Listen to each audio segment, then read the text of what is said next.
When Coach Larry White began his first season here at Macon County High School as the girls basketball coach, his main goal was just to win as many games as possible. Now that goal might be to keep as many players healthy as possible. The Macon County High School Tigerettes hit the practice court as they try to improve as the season moves along. It's kind of tough, though, to be at their best when the team resembles a MASH unit. The day I visited their practice, injuries to key players remain obvious. We've went through things this year that I just have never went through as a coach, to be honest. I've never had this many traumatic injuries. I kind of made a chronicle here of us of what's happened. Lucy Allen was our first one to get injured. We at first thought she had torn her labrum in her shoulder blades, but that turned out not to be true. But she did miss 4 games, the first 4 games of the year, but she's back and playing with us again. Now, the first game of the year, we lost our point guard, Paige Clark, tore an ACL. We're looking at a young lady who would have probably had 500 points, 200 assists, probably been one of the better defensive players on our team. But her leadership, too, is what would be a big thing that we're missing also. And then we had a strange to have a player to miss a game. Kinsley Green actually got a finger in an eye and cut her eyeball in 2 different places. Actually spent 3 hours or most of the night in the Vanderbilt eye care unit and told her that she was very lucky, but she missed the Cannon County game, and that really hurt us that particular night too, because we lost like 70-54, and she'd been averaging about 10 points, 8 rebounds. It could have made a big difference.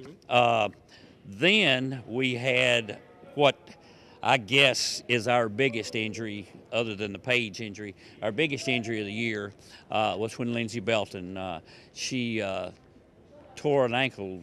More than just a sprain. She has 2 torn ligaments and another ligament that is just barely holding on.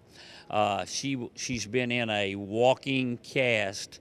She got out of that this past Monday, and she is in her therapy. She is really escalated. We hope that she might possibly play next week. January 11th, next Tuesday, she goes back to the doctor. She hopes to get released at that particular time, and maybe we can tape her. Of course, she'll have to get some practice in, but we'll get her back out here just as soon as we possibly can. She just gives us more stability. She had really played really phenomenal probably the last 4 or 5 games, averaging maybe 20 points a game at that time. She got off really a slow start this year. She got a soccer injury. She had a concussion.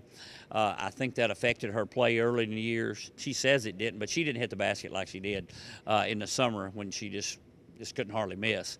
But we miss her scoring. I miss her scoring. She's probably our best defender too overall as a defensive player, and she's just a go-to player that we didn't have. But now there was something that, if there's a silver lining in this, the Friday night that Lindsay gets hurt, I went to my athletic director, Beverly Shoulders, and our principal, Mr. B.J. West, and I told him I thought that there were some girls in our school that should be playing basketball that aren't, and I wanted to have another open tryout on the Monday night before that, and which we did, and we picked up Kendall Bulletin, who had played here before, 6-footer. She's made us better.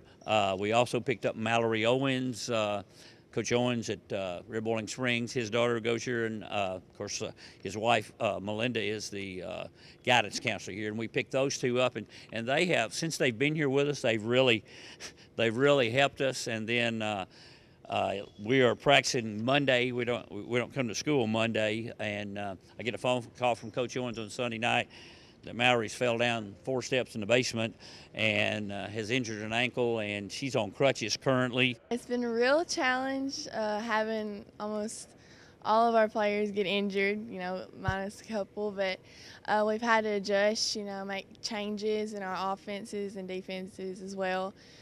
We've had to, players have had to step up. We've had some problems, but hopefully get those worked out in games to come. Have you ever seen anything like this before? No, it's just like the worst thing that's ever, like, could have happened this season. And it's like, why did it happen? What did we do to make it happen? So, yeah. What do you do now as a teammate who can't play? I mean, do you serve like as one of the major cheerleaders for the team for the rest of the season?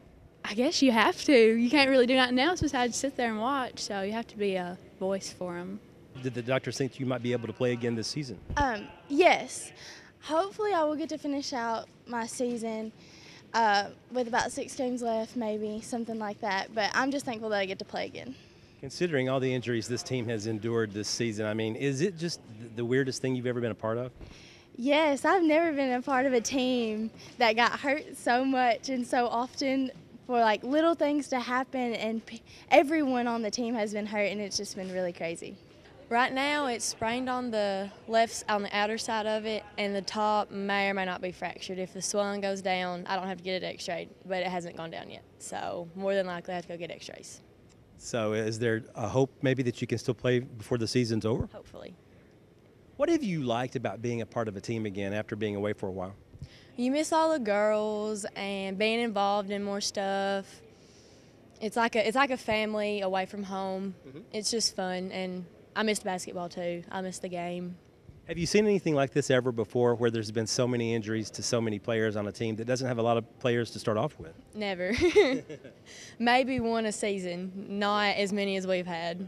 How do you keep the girls motivated when you have all these injuries? I mean, what do you do in practice maybe a little differently? How do you just mentally, what kind of things do you say to them? Well, that's been the $64,000 question. But now we've tried to be honest, we've tried to draw on their emotions. You need to kind of play with a chip on your shoulder. You know, they got 15, you got 7. So it only takes 5 to play. But when you only have 7 healthy players suited up, you better hope nobody fouls out. Reporting in Lafayette, Barry Hyatt, NCTV.